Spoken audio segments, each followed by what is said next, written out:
today on Rappler.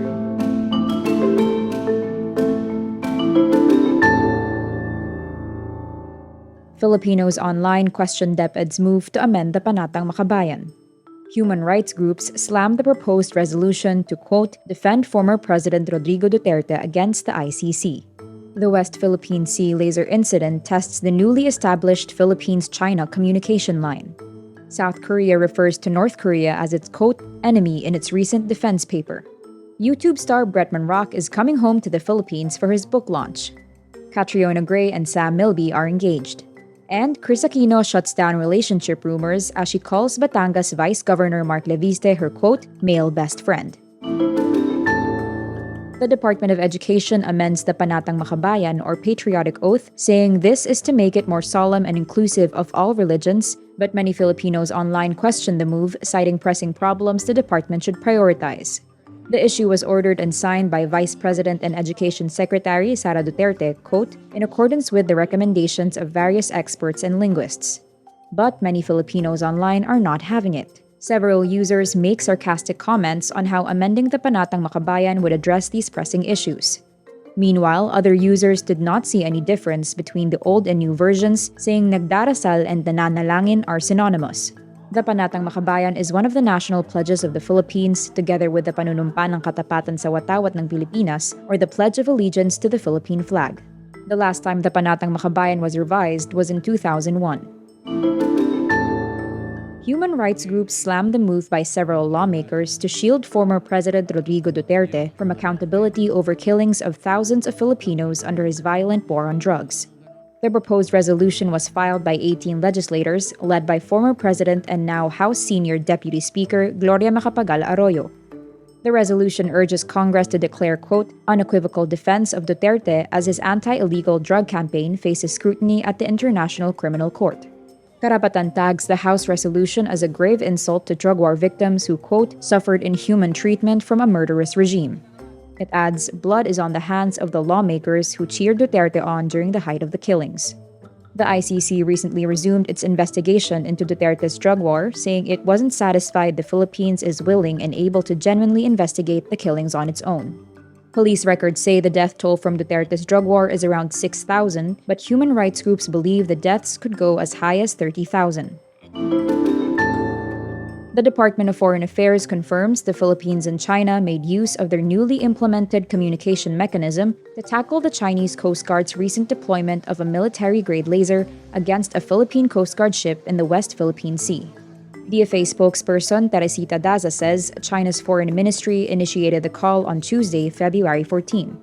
During the call, Daza says the Chinese Foreign Ministry denied that the CCG vessel had a military-grade laser on board, saying it only had a rangefinder used to measure distance. However, the Philippines stands by details of the incident first disclosed by the PCG. The establishment of a direct communication mechanism on maritime issues is the result of President Ferdinand Marcos Jr.'s state visit to China in early January. In creating the additional channel, Manila and Beijing envisioned the new mechanism to complement other bilateral forms of communication by facilitating dialogue on urgent issues.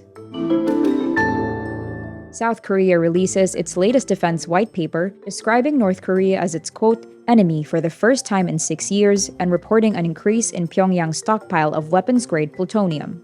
The biennial white paper offers a glimpse into the North's growing arsenal of nuclear weapons and missiles and its conventional military capabilities.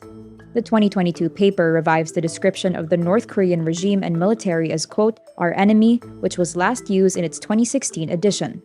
The report says North Korea has continued reprocessing spent fuel from its reactor and possesses about 70 kilograms of weapons-grade plutonium. The North has also secured, quote, substantial amounts of highly enriched uranium and significant level of capability to miniaturize atomic bombs through 6 nuclear tests. The paper says the North violated a 2018 inter-Korean military pact banning hostilities 15 times last year alone.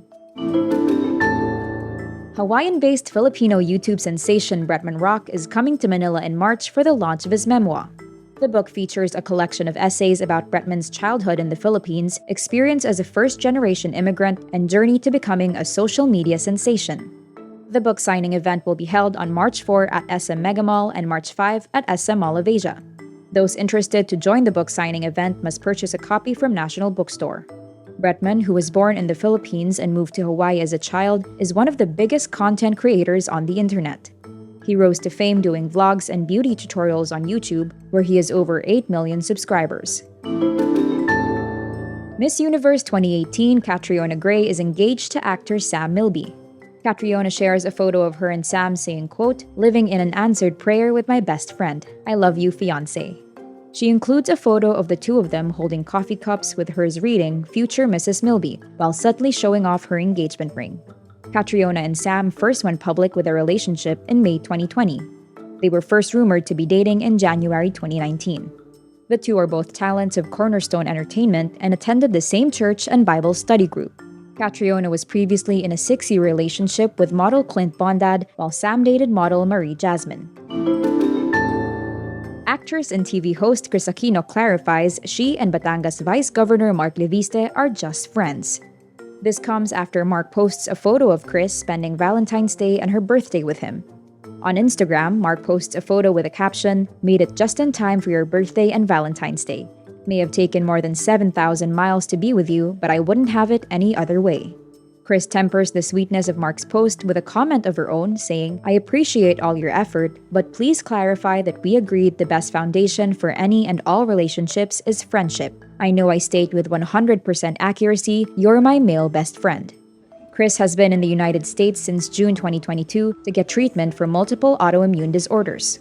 Mark has been one of Kris's regular visitors, even spending New Year's Day with her in January. And that's today's wrap. I'm Nina Liu. Thank you for watching. Click the link below for the full story. Follow us on Rappler's YouTube, Facebook, Twitter, Instagram, and TikTok.